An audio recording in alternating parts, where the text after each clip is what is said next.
আসসালামু আলাইকুম রহমতুল্লাহি বারাকাতুহু নাহমাদুহু ওয়া নুসাল্লি আলা রাসূলিহিল কারীম ওয়া আলা আলিহি ওয়া আসহাবিহি আজমাইন।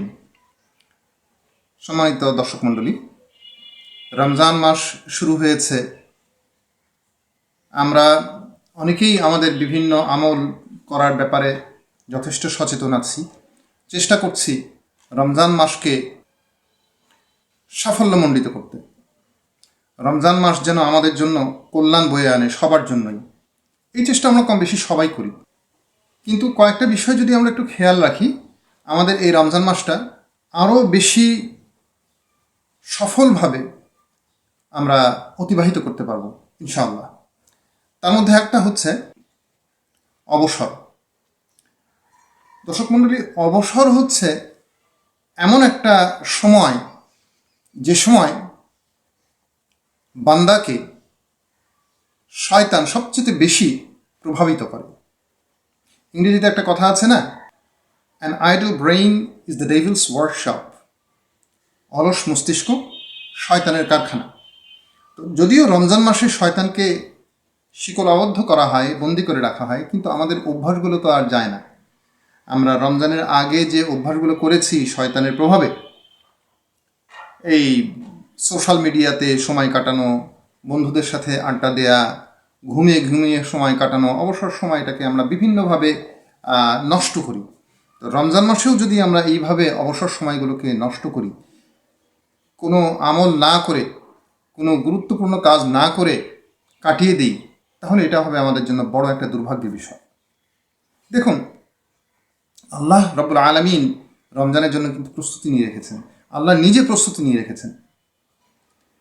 প্রস্তুতিগুলো কি কি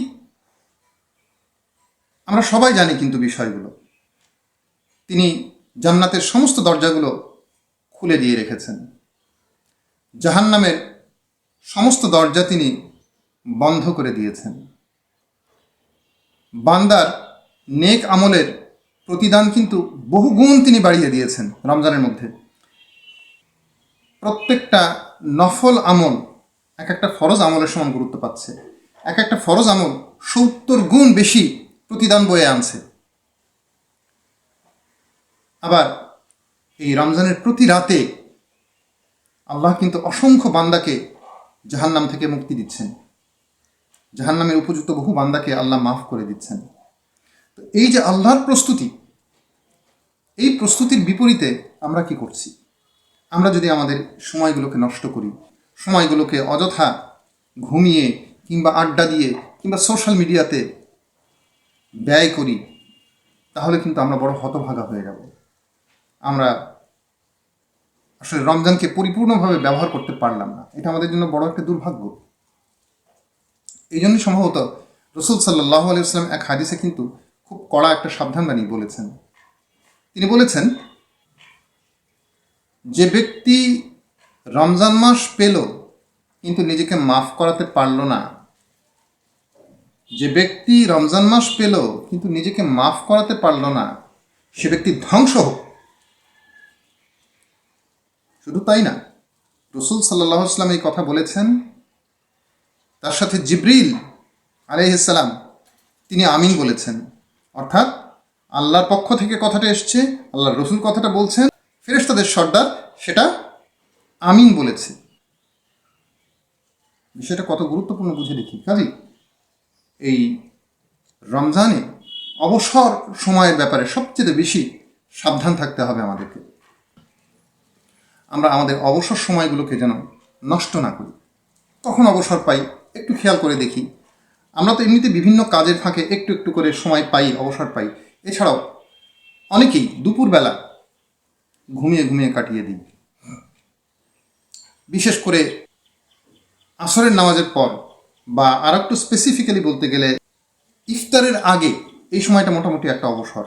এই সময় কিন্তু আমরা ইফতারের আয়োজন নিয়ে খুব বেশি ব্যস্ত থাকি। এই ইফতারের আয়োজনের ব্যাপারে খুব বেশি সময় না দিয়ে ওই সময়টা আমরা কিছু ইবাদত করতে পারি, কিছু জিকির আজকার করতে পারি। আবার অনেকেই তারাবিহ পড়ে এসে ফেসবুকে বসে যায়, অনেকেই আছে এরকম। কিংবা বন্ধুদের সঙ্গে আড্ডা শুরু করি, রাস্তা দিয়ে হাঁটাহাঁটি করে দেখা যায়, অনেককেই দেখা যায়। এই কাজটা না করে ওই সময় আমরা একটু 2 রাকাত নামাজ পড়তে পারি। তো দর্শক মণ্ডলী, অবসর সময় আমরা কি করব, এটা নিয়ে আমি আলাদা আর একটা ভিডিও করব। আজকে এই ভিডিওতে আমার মূল মেসেজটা হচ্ছে যে অবসর সময়টাকে ব্যবহার করি কোরআন তেলাওয়াতের মাধ্যমে, জিকির আসকারের মাধ্যমে, দোয়া করার মাধ্যমে, নামাজ পড়ার মাধ্যমে, হাদিস পড়ার মাধ্যমে, এইরকম কাজে আমরা অবসর সময়গুলোকে কাজে লাগাই। সামনে ইনশাল্লাহ আর একটা ভিডিও আসবে যেখানে আমরা বলার চেষ্টা করব ঠিক কি কি কাজ করা যায় অবসরে এবং রমজানের সারা দিনে।